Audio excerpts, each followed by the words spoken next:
Good evening, everybody. Good evening, sir. Good evening, sir. Good evening, beta.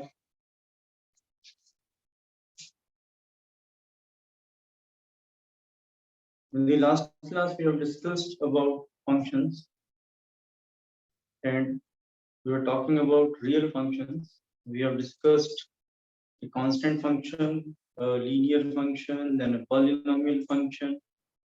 These functions we have discussed, and all different types of forms of a polynomial function. ठीक है, उसी को continue कर रहे हैं. Now we have rational functions.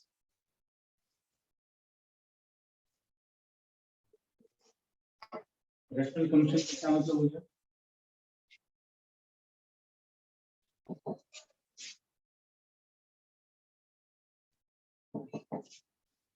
Functions which are of the form of p upon q. ऐसे होते हैं rational number हमारे पास. Functions which are of the form of p upon q. ठीक है, इसका मतलब हो गया all polynomials which are expressed in the form of px upon qx. ठीक है, these are called rational functions. इसमें नेसेसरी कंडीशन क्या होती है? जो डिनोमिनेटर है qx, this should not be equal to 0. qx जो है वो 0 नहीं होना चाहिए. qx should not be equal to 0. now कोई भी पॉलिनोमियल फंक्शन, किसी भी पॉलिनोमियल फंक्शन का जो डोमेन है वो रियल नंबर्स होता है. सारे रियल नंबर्स के लिए वो एक्सिस्ट करता है, कंटिन्यूअस होता है. ठीक है, मगर जब ये रेशनल की फॉर्म में आ जाती है तो qx जहां जहां पे 0 होगा वहां पे ये जो रेशियो है ये अनडिफाइंड हो जाएगी. और इस अनडिफाइंड रेशियो के होने की वजह से वो वैल्यू ऑफ x जहां पे ये हो रहा है वो वैल्यू ऑफ x हमें उसके डोमेन में से निकालनी पड़ती है, क्योंकि वहां पे फंक्शन अनडिफाइंड हो जा रहा है. सो इस प्रकार से we have to take care of the denominator of such functions. If I take a small example,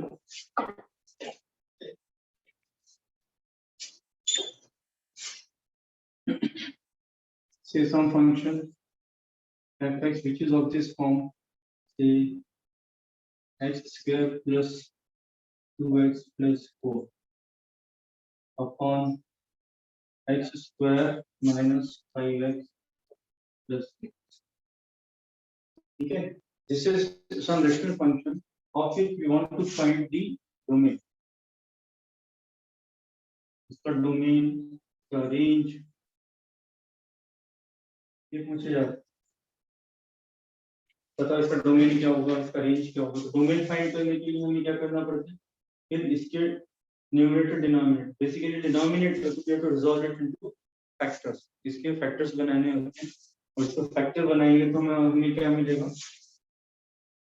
fx is equal to x square plus 2x plus 4 upon x minus 2 x minus 2 minus 3. तो ये मतलब x is equal to 2 हम यहाँ पे put करेंगे. if you put x is equal to 2 तो ये 0 हो जाएगा डिनोमिनेटर में, या if you put x is equal to 3 तो भी डिनोमिनेटर में 0 हो जाएगा.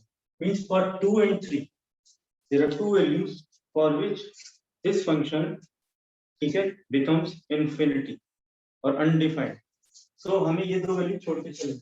डोमेन कैसे बताया जाएगा? Domain of this function will B all real numbers minus a set of two numbers that is 2 and 3. ये दो वैल्यू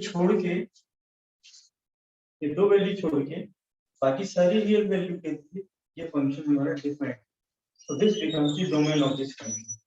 ठीक है, और इन वैल्यू के लिए ये इंफिनिटी हो रहा था. इन दो वैल्यू के लिए इंफिनिटी हो रहा था, और infinity as such is not a part of real number. ठीक है, इसलिए इसका जो रेंज होगा that will be all real number. So range of this function is again all real. ठीक है, तो इस प्रकार से चीजें आपको बतानी होगी। इसका एक बहुत बेसिक सा फंक्शन है, ठीक है, वो अभी मैं डिस्कस कर रहा हूँ आपसे।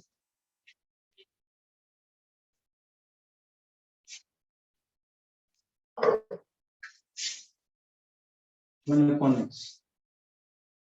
This is a rational function.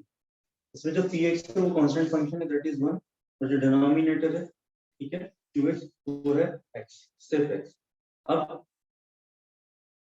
हमें पता है x इज इक्वल टू 0 पे ये डिफाइंड नहीं होगा, this will not be defined for x is equal to 0। तो अब इसका अगर डोमेन पूछा जाए, domain domain of this function will be all real numbers barring the 0 value. ये 0 को हमें इसकी डोमेन में से हटाना है, ठीक है, तो 0 को पूरे रियल नंबर सेट में से हटा दो, बाकी हर वैल्यू के लिए 1/x डिफाइंड, इसकी वैल्यू कभी भी इंफिनिटी नहीं होगी, ठीक है, इसलिए domain of this function will be real numbers minus 0। इसका यदि आप ग्राफ ड्रॉ करते हैं, इसका यदि आप ग्राफ ड्रॉ करते हैं, if you plot a graph for this,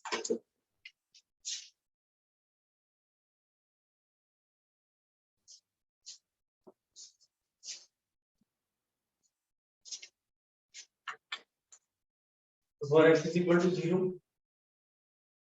ये वैल्यू इंफिनिटी चली जाएगी, और जैसे वैल्यू हम x की बढ़ाते चले जाएंगे वैसे ये रेशियो कम होती जाएगी, और जब x की वैल्यू बहुत बड़ी हो जाएगी तो 1/x क्या हो जाएगा, ऑलमोस्ट 0 हो जाएगा। This graph will look like this, ठीक है,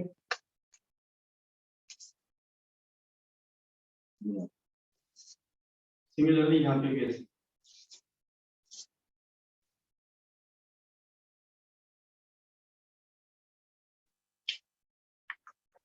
अगर x की वैल्यू निगेटिव हो जाएगी तो फॉर नेगेटिव x भी नेगेटिव है, ये y भी नेगेटिव है, ये ग्राफ है, ग्राफ यहाँ इंफिनिटी पे है, ये एक्सिस को टच कर जाएगा, यहाँ पे नीचे आके 0 पे आते आते यहाँ भी टच कर जाएगा, 0 आते आते यहाँ ऊपर टच कर जाएगा, और इंफिनिटी जाते आते इसको टच कर जाएगा, ठीक है। So these two are special curves, 1/x. These are also called rectangular hyperbola.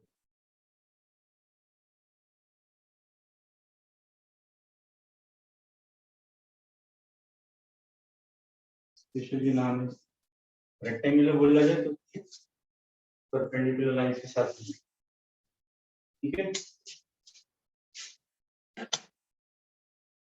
This clear. चले आगे बेटा, हाँ जी, yes sir.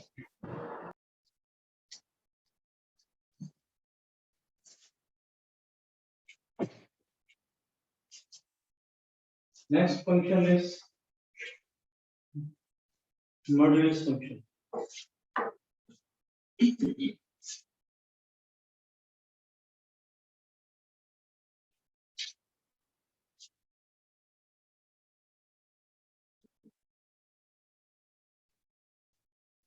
We write it as f of x is modulus of x.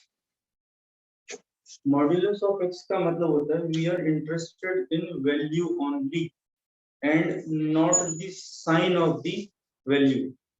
Value may be positive, value may be negative, but modulus function sign को drop करके आपको सिर्फ value देता है। yes.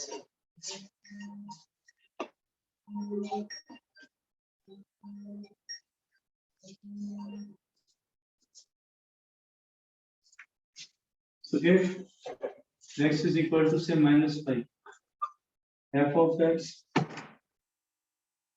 f of -5 is equal to modulus -5 is equal to 5. F of -5, modulus of -5 is 5. F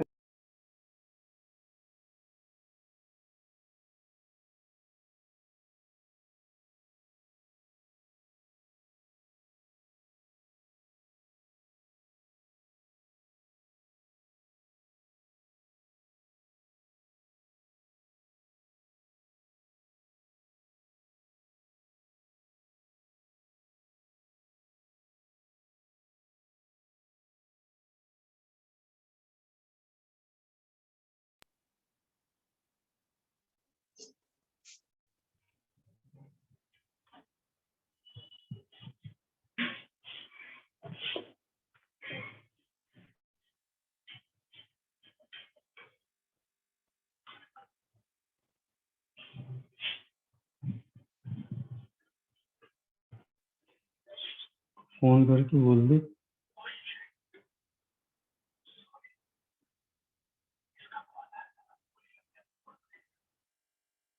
उनको sir class ले रहे भी फोन में।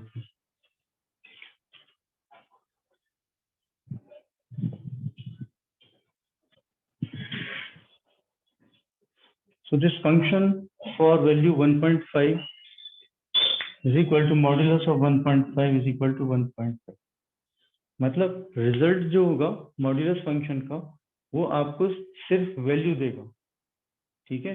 साइन प्लस होगा तो कुछ नहीं करेगा, साइन निगेटिव होगा तो उसको ड्रॉप कर देगा, ठीक है। Is this point clear? Modulus का फंक्शन जो भी है वो हमेशा वैल्यू को देखता है और साइन को नहीं देखता है, साइन को वो हटा देता है, ठीक है। और कहीं भी किसी भी सिचुएशन में अगर साइन बीच में आ रहा है और वहां पे साइन का कोई रोल नहीं है, ठीक है, तो साइन को हटाने के लिए फिर हम मॉड्यूलस फंक्शन का सहारा लेते हैं। We use modulus mathematics to keep focus on the value only, we don't focus on sign, right. तो इसलिए मॉड्यूलस फंक्शन का रोल है।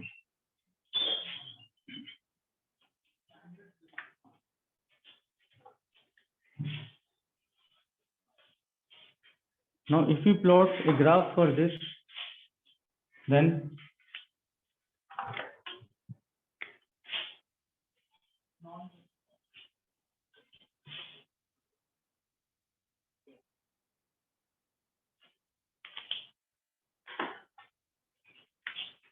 यहाँ पे x की वैल्यू 0 डालेंगे तो क्या आएगा?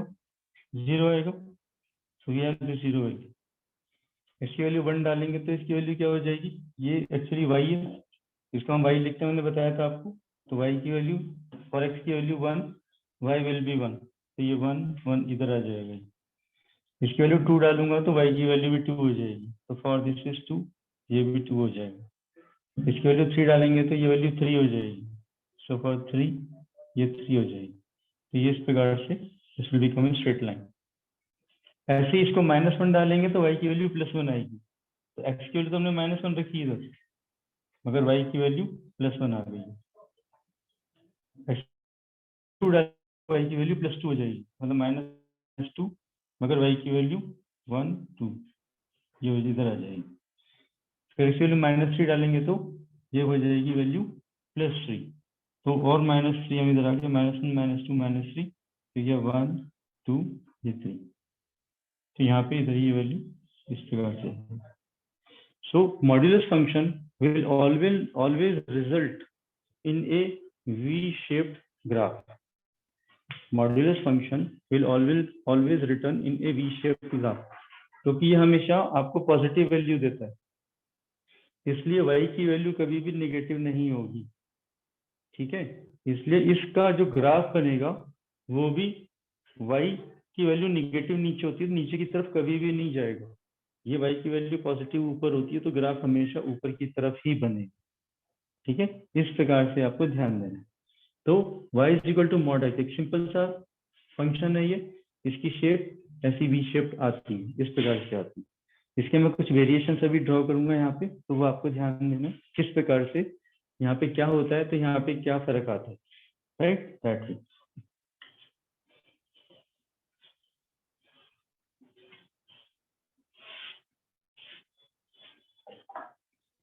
अगर यहाँ पे दिया हुआ x -2 मॉड, इस प्रकार से दिया हुआ है, तो अब इसका ग्राफ हमें ड्रॉ करना है। इसका ग्राफ ड्रॉ करने के लिए अगेन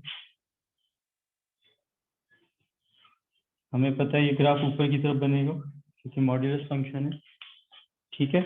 अब सबसे पहले आपको ये देखना है यहाँ पे कि इसकी वैल्यू 0 कब होगी। For what value of x this function will become 0, बताएं। सर 2 पे 0 होगी, राइट।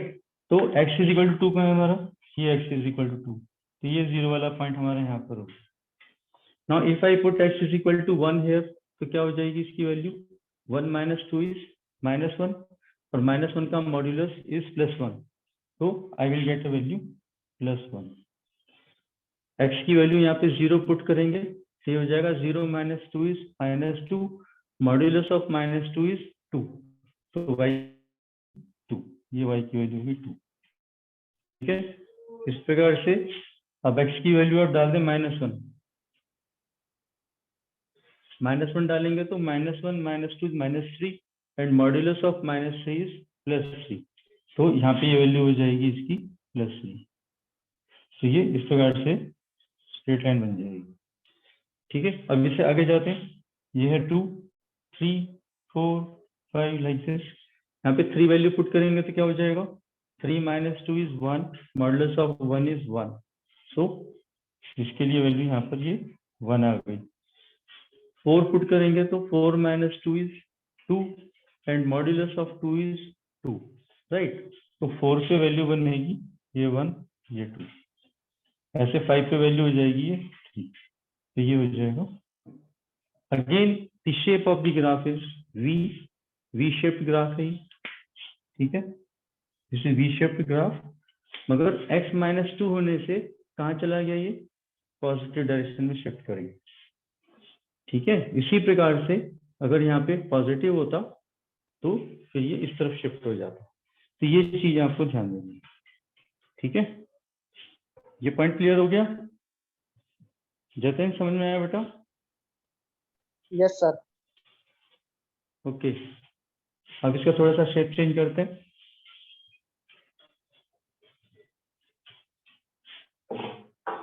अगर ये फंक्शन ऐसे दिया होता हमें 2 + mod x, 2 + mod x, right.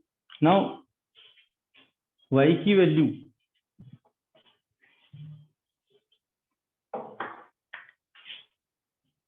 y = 2 + mod x, right. अब mod x की मिनिमम वैल्यू कितनी होती है, mod x की कम से कम वैल्यू कितनी हो सकती है?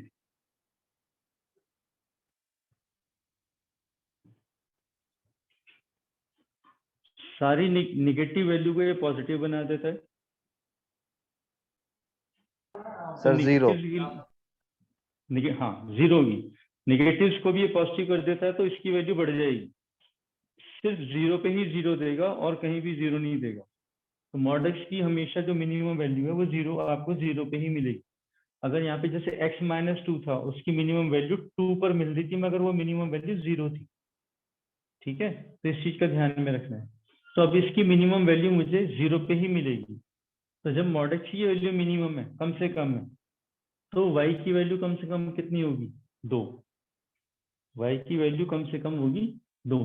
ठीक है, तो ग्राफ को बनाते वक्त हमें इस चीज का ध्यान देना है।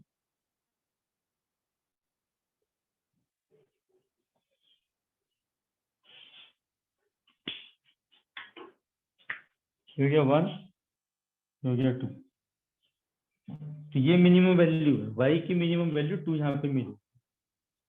ठीक है हाँ बेटा।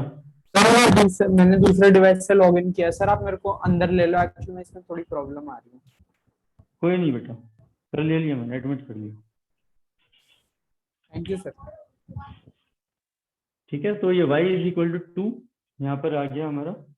अब x की वैल्यू अलग अलग पुट करेंगे। मान लो आप 1 पुट करते हो, तो वो 1 का मॉडुलस 1 हमें क्या मिलेगा, 1 ही मिलेगा, वो 1 2 में ऐड होके y की वैल्यू हो जाएगी 3। तो x = 1 पे हमें 1 2 3 वैल्यू मिल रही है, दिस वन।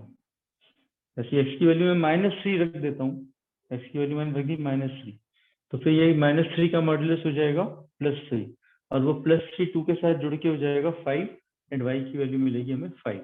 तो -3 का मतलब हो गया -1 -2 -3, और ये 1 ये 2 3 4 5। ठीक है, तो अब जो ग्राफ बनेगा वो वी शेप ग्राफ होगा, मगर ये ऐसे होगा, ये 2+ की वजह से ऊपर उठ गया। ठीक है, अगर ये mod x -2 होता तो फिर ये नीचे चला जाता। तो ये मॉड्यूलस फंक्शन के साथ और कौन कौन सी टर्म कैसे जोड़ के आ रही है, उसके हिसाब से आपको ध्यान देना है कि किस प्रकार से कि मॉड्यूलस फंक्शन का जो वी शेप ग्राफ है ये शिफ्ट होगा, राइट शिफ्ट होगा, लेफ्ट शिफ्ट होगा, ऊपर शिफ्ट होगा या नीचे शिफ्ट होगा। मगर मॉड्यूलस फंक्शन जो अपने एक्सप्रेशन की हमेशा पॉजिटिव वैल्यू ही देगा, ये आपको खास ध्यान रखना, ठीक है।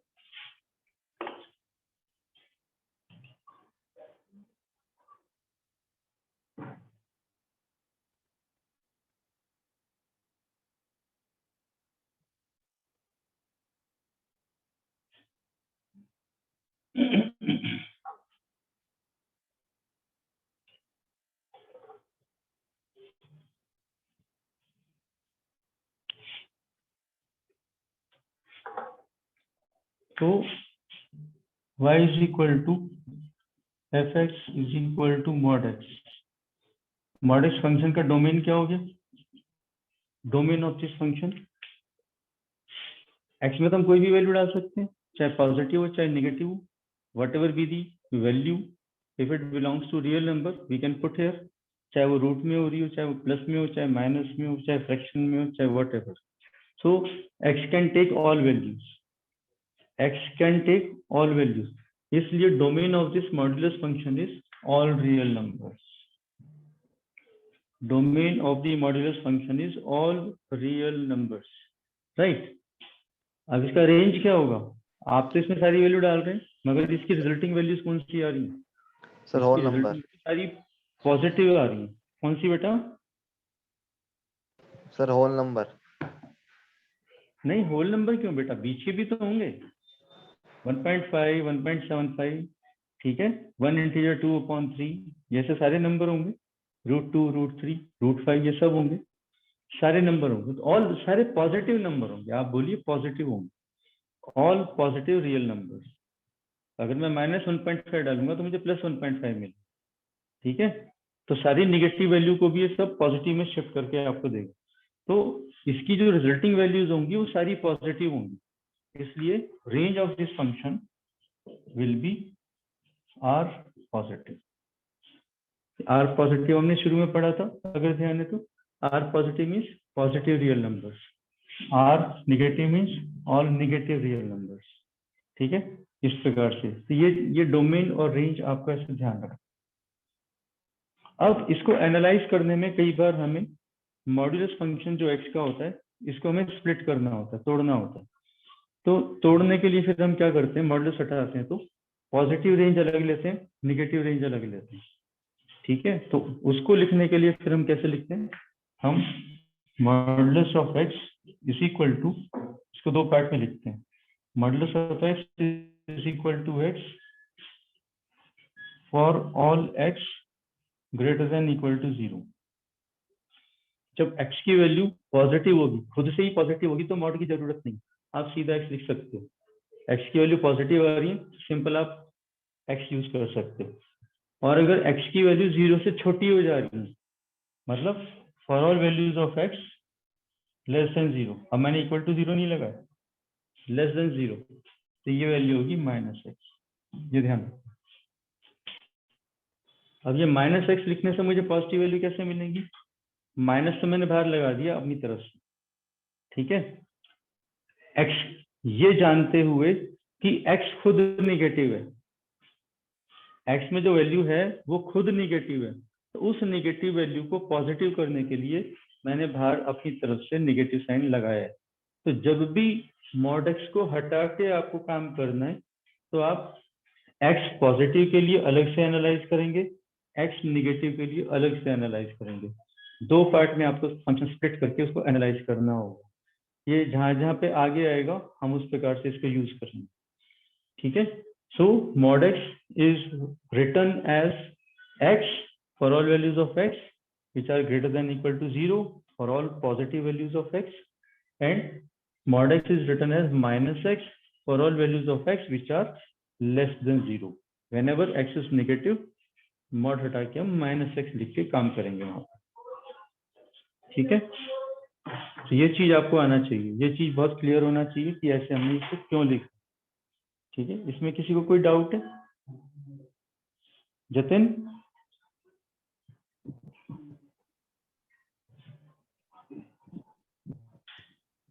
बेटे समझ में आया ये कि मॉड एक्स हमने एक्स और -x क्यों लिखा है?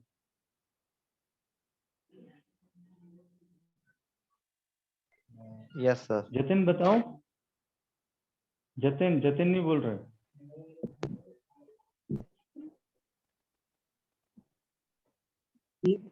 Yes sir. हाँ बोला करो बेटा, जवाब दिया करो साथ के साथ, ठीक है। अभी हम आगे चलते हैं इससे। इसका जो नेक्स्ट फंक्शन है, next year function is signum function.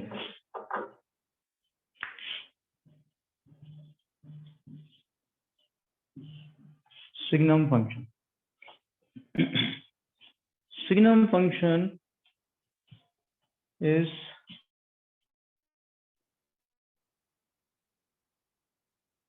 there are situations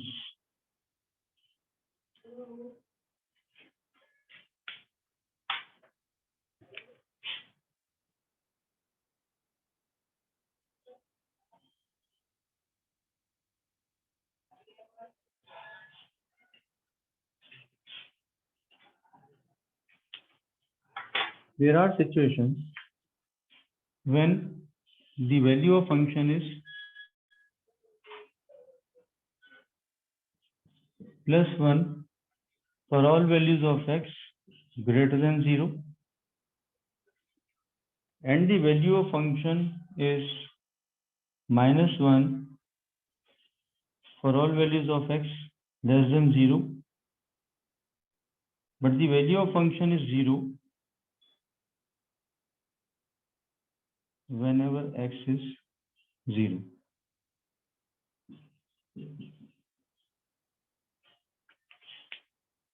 ऐसी सिचुएशन है, ऐसी जरूरत होती है कि x की वैल्यू पॉजिटिव है तो हमें +1 चाहिए, x की वैल्यू निगेटिव हो रही है तो हमें -1 चाहिए, और x की वैल्यू अगर 0 है तो 0 ही चाहिए।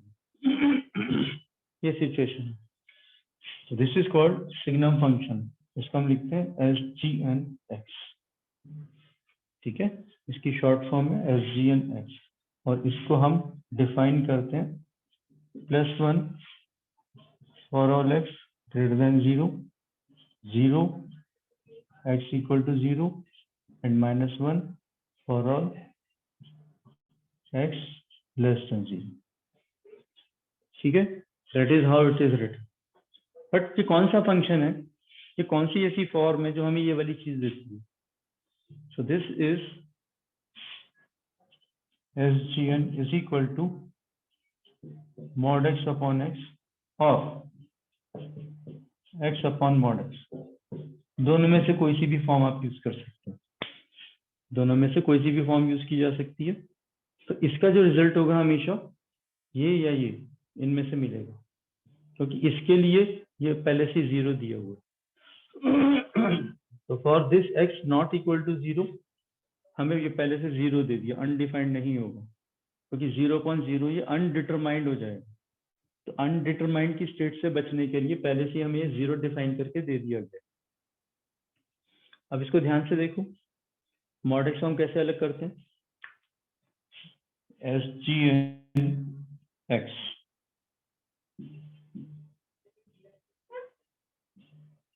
जिसको हम लिख रहे हैं, मान लो ये लिख रहे हैं मॉड एक्स अपॉन एक्स। मैंने बताया था जब मॉड हटाना होता है तो हम इसमें क्या लिखते हैं?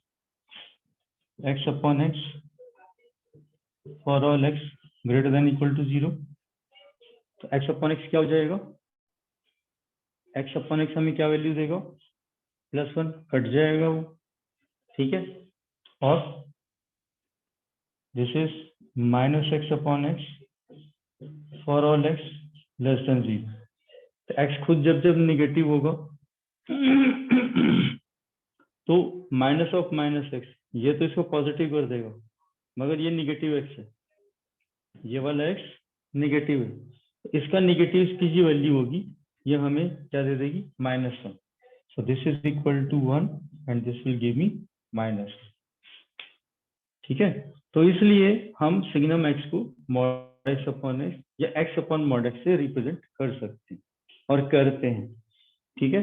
इसका ग्राफ क्या हो गया? इसका ग्राफ ये हो गया, ठीक है। अब इसमें कोई ऐसी वैल्यू x की है जिसके लिए ये फंक्शन डिफाइंड नहीं है, जिसके लिए x की वैल्यू एग्जिस्ट नहीं करती, सॉरी y की वैल्यू एग्जिस्ट नहीं करती, x की इस वैल्यू के लिए y की वैल्यू एग्जिस्ट नहीं करती। ऐसा कुछ दिख रहा है आपको इसमें?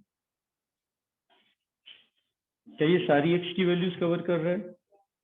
इस प्रकार से बताओ सोच के। हाँ दिव्यांशु,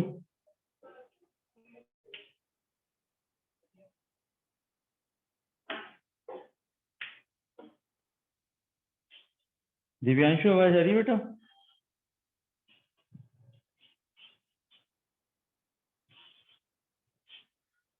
नितिन आप बताएं। No sir.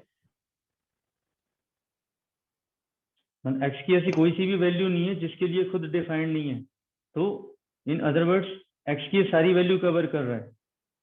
सम फंक्शन एक्स की सारी वैल्यूज को कवर कर रहा है, पूरी रेंज को कवर कर रहा है, सारे रियल नंबर्स को कवर कर रहा है, इसलिए domain of signum function, domain of signum function is all real numbers. Domain of signum function is all real numbers. और इसकी रेंज क्या है? Range of signum function is +1, 0 and -1। ये तीन वैल्यू ही आपको मिलेंगी इसके रिजल्ट में, +1, 0 एंड -1। इन तीन के अलावा कोई वैल्यू नहीं मिलेगी। तो इसके रेंज में आपको सिर्फ ये तीन वैल्यू मिलेंगी। तो जब भी रेंज सिग्नम फंक्शन का पूछा जाएगा, तीन वैल्यू बताई जाएंगी। डोमेन सारे रियल नंबर कवर कर रहे हैं, इसलिए ऑल रियल नंबर्स बताया जाएगा। ठीक है, इस प्रकार से आपको ये चीज बतानी है। तो सिग्नम फंक्शन समझ में आ गया, मॉड फंक्शन समझ में आ गया। ठीक है, अभी एक और इम्पोर्टेंट फंक्शन है, उसकी मैं बात करने जा रहा हूँ। ये चीज क्लियर हुई बेटा? दिव्यांशु आ गए आप?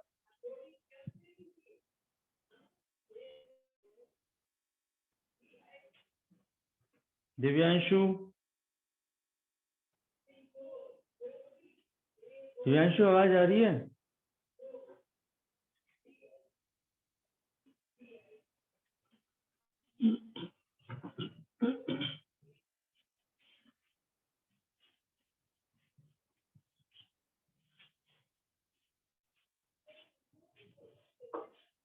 Our next function is greatest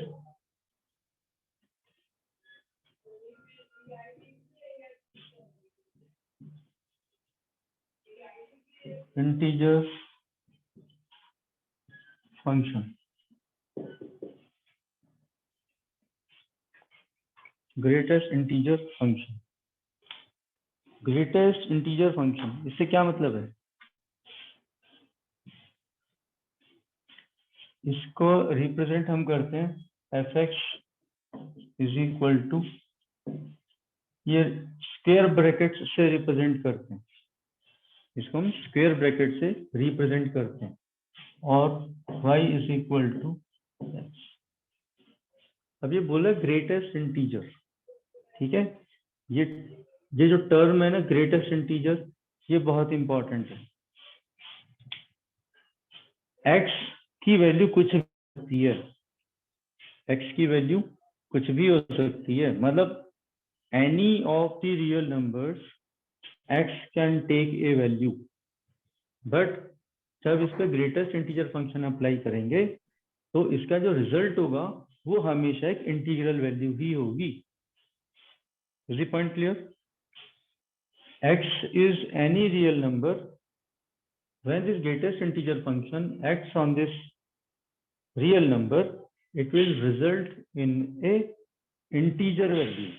और ये integer value कैसी होगी? This y is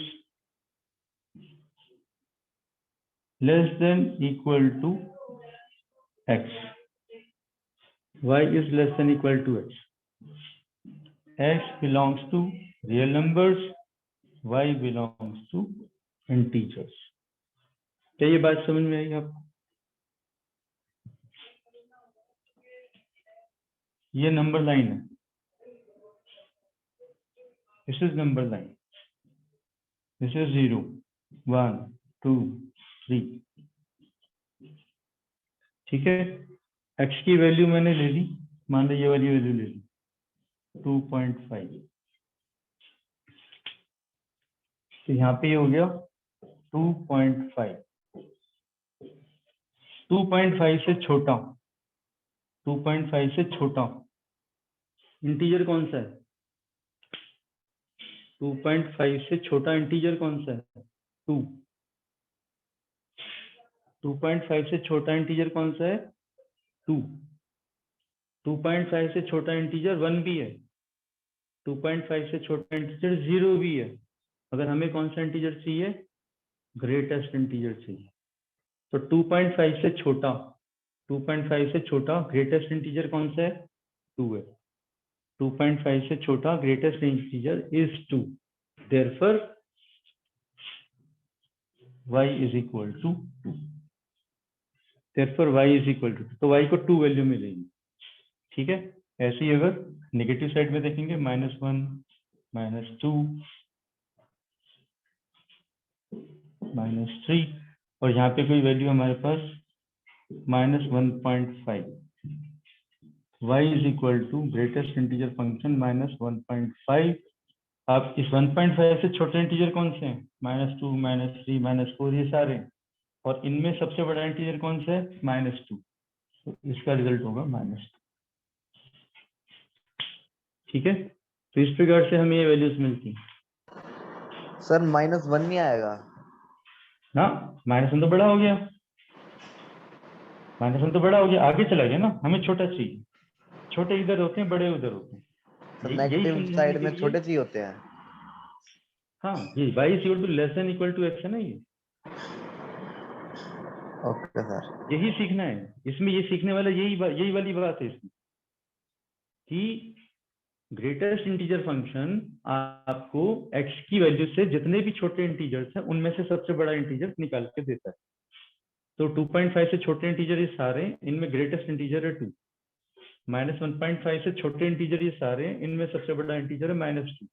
इसलिए -1.5 का रिजल्ट आपको -2 मिलेगा। ठीक है, इज दिस पॉइंट क्लियर? ये समझ में आया? Yes sir. दिया √2। अब √2 की वैल्यू होती है 1.414।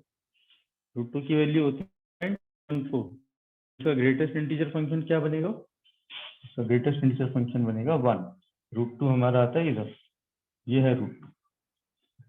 ठीक है, अगर y इज इक्वल टू, ये हो गया से 3, ये खुद इंटीजर है। 3 क्या है? खुद इंटीजर है। तो अब ये y की वैल्यू क्या होगी? y is less than equal to x। x खुद इंटीजर है, तो यही वैल्यू y ले लेगा, यही इंटीजर की वैल्यू y ले लेगा। इसका मतलब इसका रिजल्ट क्या आएगा? 3। ठीक है, ये बातें समझ में आई कि ग्रेटेस्ट इंटीजर फंक्शन कैसे काम कर रहे हैं। ग्रेटेस्ट इंटीजर फंक्शन x की वैल्यू से छोटी सारी इंटीग्रल वैल्यूज में से सबसे बड़ी इंटीग्रल वैल्यू लेकर दे रहा है आपको। Greatest integer value gives you the greatest integer which is smaller than equal to x। ये चीज क्लियर हुई? ये चीज समझ में आई? Yes sir. ठीक है, तो ये ध्यान रखना है, जब ये खुद इंटीजर है तो सेम वैल्यू ले लेगा, नहीं तो इस वैल्यू से छोटे वाली वैल्यू, जो नियरेस्ट छोटे वाली वैल्यू है, वो वैल्यू उठा लेगा। ठीक है, so this is called greatest integer function।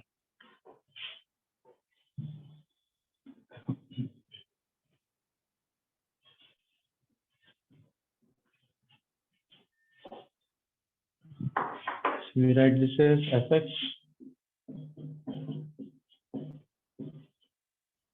is equal to greatest integer function है।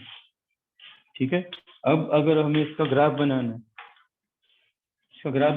ग्राफ इसका इंपॉर्टेंट है, थोड़ा ध्यान से देखना, इजी है, बना के मैं बताता हूँ आपको कैसे बनाते हैं। ये सब सीखने वाली चीजें हैं।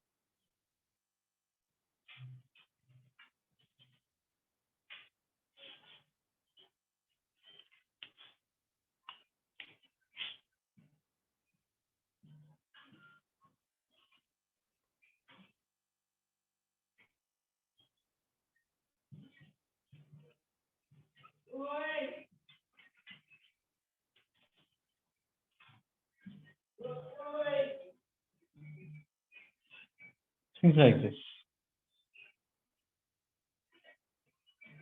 -1, -2, -3, -4, and so on.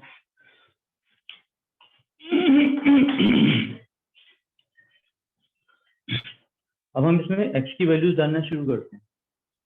आपको ये हमें x और y के प्लॉट्स बनाने, x और y की वैल्यूज के प्लॉट्स बनाने।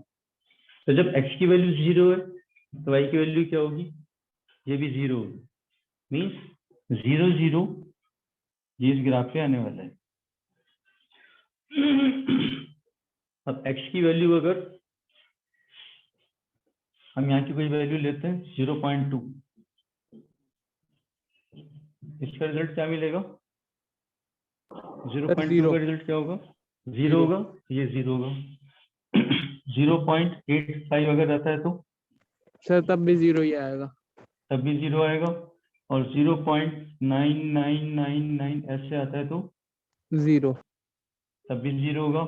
और अगर जब ये 1 को टच कर जाएगा तो सर 1 1 हो जाएगा। तो 1 1 से पे ही शिफ्ट होगा, 1.99 तक 1 ही रहेगा। 1 पर ही शिफ्ट होगा। 1 से छोटी वैल्यू के लिए इसकी वैल्यू 0 ही रहेगी।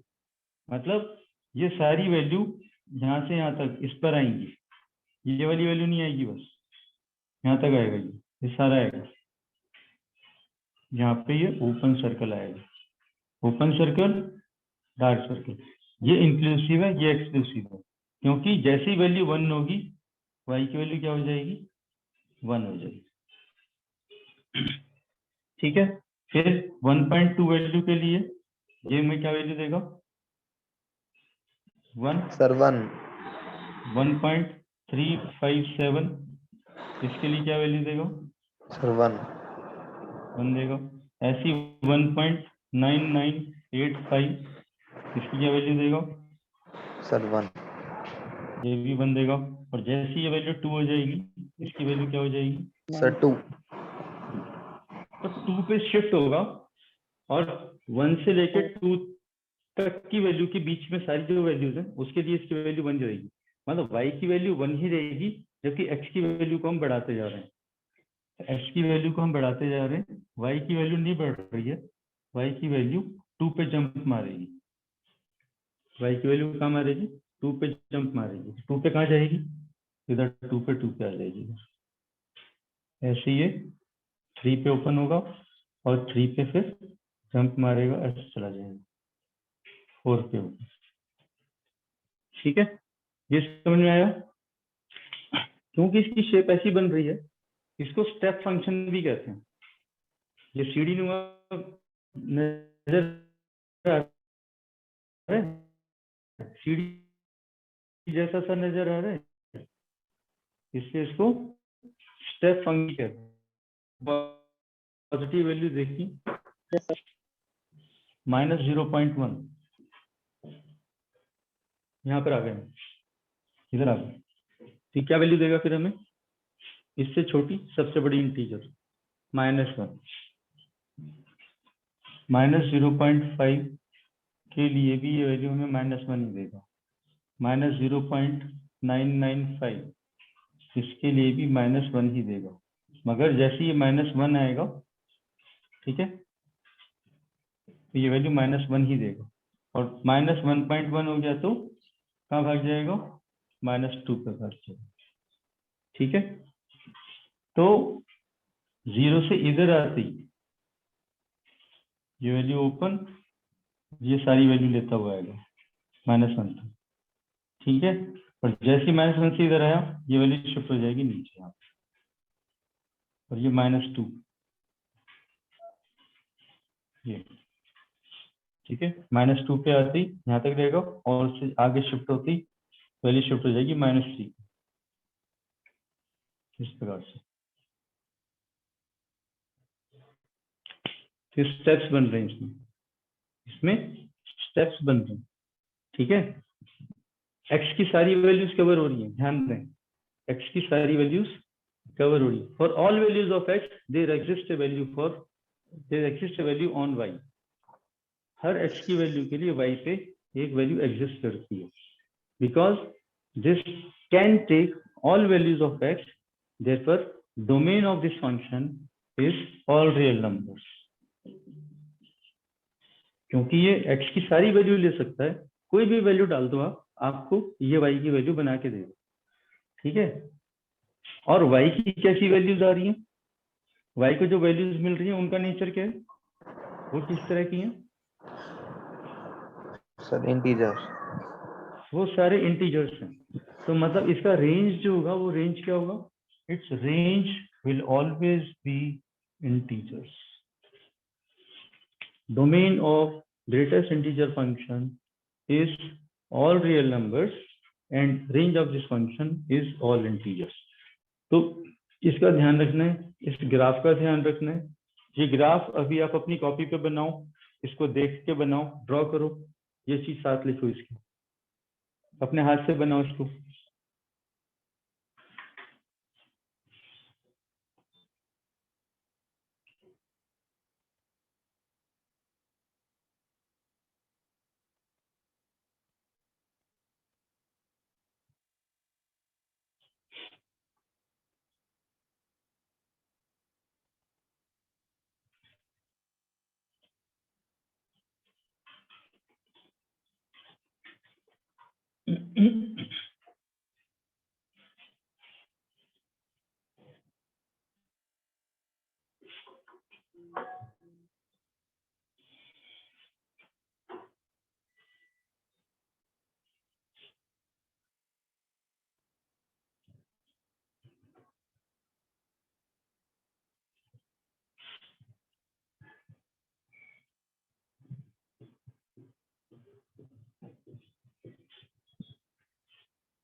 बनाया बेटा?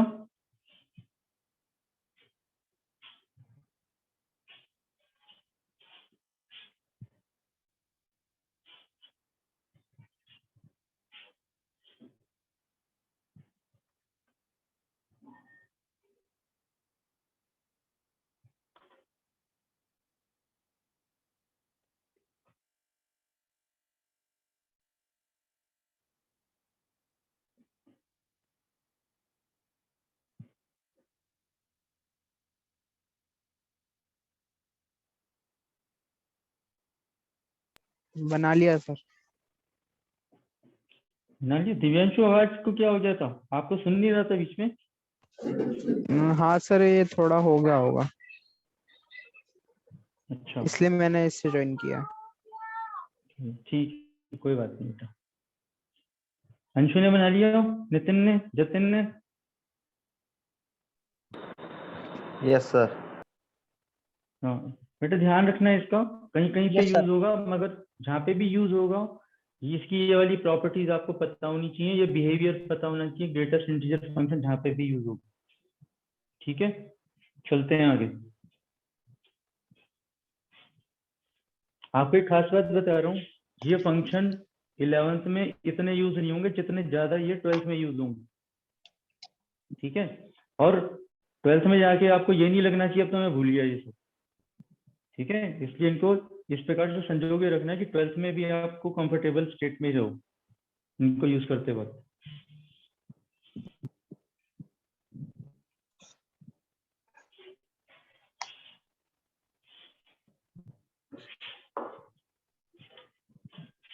Next is algebra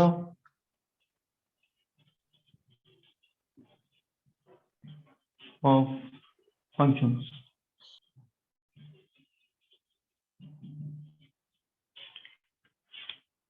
Algebra of functions का मतलब है कि if you are given two functions fx and gx, then at times we will need to couple these two functions and form one function, ठीक है. For example we may require to join these two functions f of gx. ये इस प्रकार से join कर सकते हैं. Difference में f माइनस जी एक्स ऐसे ज्वाइन कर सकते हैं. So this is as good as fx plus gx. This is fx minus gx. You can multiply these two functions also, fg of x. So point by point आप इसको f of x into g of x इस प्रकार से multiply कर सकते हैं. और fourth f upon g of x. This is fx upon gx is not equal to 0. So this you have to take care of. इसका ध्यान रखना है आप. ठीक है. तो अलजेब्रा फंक्शन में इस प्रकार की ये चीजें आपको पूछी जा सकती हैं. एक छोटा सा एग्जांपल लेते हैं. अगर fx आपको दिया हुआ है 2x plus 5 और gx आपको दिया हुआ है 6. ठीक है. इस प्रकार से दिया हुआ.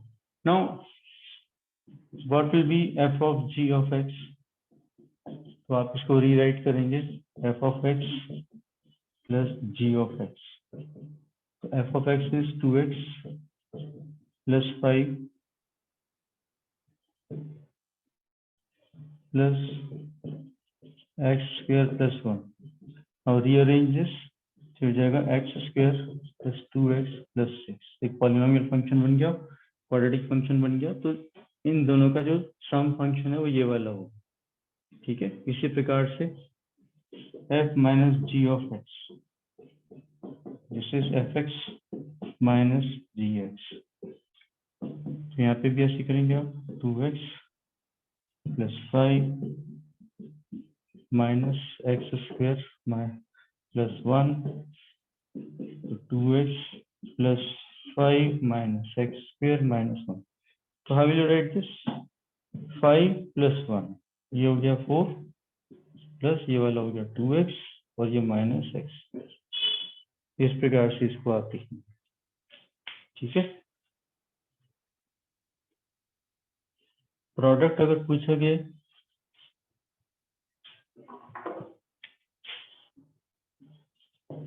fg of x fx into gs. ये लिखा जाएगा 2x plus 5 into x square plus 1. और you know how to multiply this? इसको खोल दीजिए. 2x cube plus 5x square plus 2x plus 5. ठीक है. So that becomes the polynomial again. So that is product. And quotient f by g.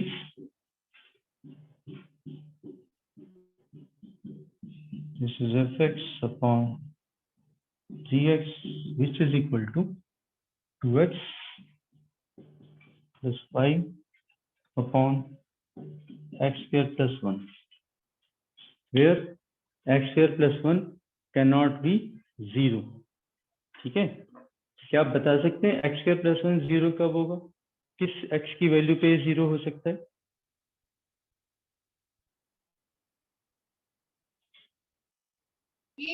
Sir board blur आ रहा है बहुत. अभी बीच में बैंडविड्थ का प्रॉब्लम हुआ था अभी, उसकी वजह से ब्लर हो गया होगा. देखें दोबारा. लो बैंडविड्थ का प्रॉब्लम है. अभी क्लियर दिख रहा है? नहीं सर अभी भी ब्लर ही आवाज आ दिख रही है रहा बेटा है. मेरी f आपको? by g x के आगे नहीं दिख रहा वो अच्छे से ढंग से. बैंडविड्थ नॉर्मल होगी तो फिर क्लियर हो जाएगा अपने.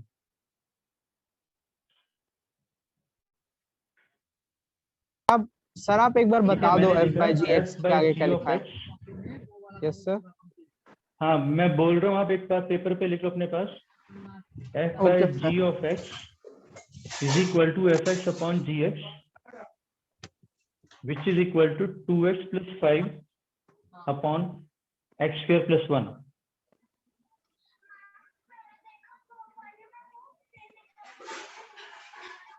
ठीक है, तो f upon g of x is equal to fx upon gx is equal to 2x plus 5 upon x square plus 1. तो डिनोमिनेटर में यहाँ पे x square plus 1 आ रहा है. ठीक है, सर क्या बताना है? डिनोमिनेटर में x square plus 1 आ रहा है, तो ये x square plus 1 जो है किस x की वैल्यू के लिए 0 हो जाएगा? Sir plus minus 1 plus minus 1 square हो गया तो वो भी 1 हो जाएगा ना. नहीं सर, 0 कह रहे हो क्या सर आप? हाँ, x square plus 1 0 कब होगा? सर वो तो कभी नहीं हो सकता ना, स्क्वायर के बाद वो तो कभी भी नहीं होगा, वो कभी नहीं होगा. तो x square plus 1 0 कभी भी नहीं होगा, इसलिए this function is defined for all values of real numbers. ठीक है, इस प्रकार से ध्यान दें. ठीक है, तो ये सारी बातें समझ में आई. अभी बोर्ड ठीक दिख रहा है आपको?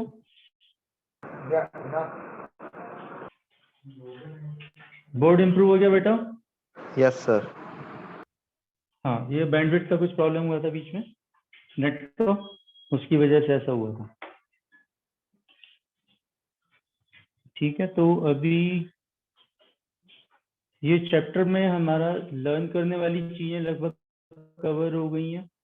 ठीक है, अब इसमें हमें प्रैक्टिस के लिए एक्सरसाइजेस और असाइनमेंट्स वगैरह करने हैं.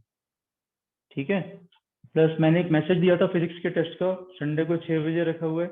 आपको आपने पढ़ लिया सबने? Yes sir. यस हाँ, सर. तो ध्यान रखना बेटा उस, हाँ ध्यान रखना, मिस नहीं करना. सब कंफर्टेबल हो ना उस टाइम पे? Yes sir. ठीक है बेटा. ठीक है, इसके क्वेश्चंस ट्राई कर लेना. 2.3 की एक्सरसाइज छोटी सिंपल सी एक्सरसाइज है, इसमें कुछ नहीं आएगा, मैं आपको बताऊंगा. सेकंड क्वेश्चन इसमें डिस्कस करने वाला है, बाकी क्वेश्चंस आप कर सकते हैं. ठीक है, तो सेकंड क्वेश्चन में नेक्स्ट क्लास में आपसे डिस्कस करूंगा. ठीक है बेटा? Okay sir. ओके बेटा.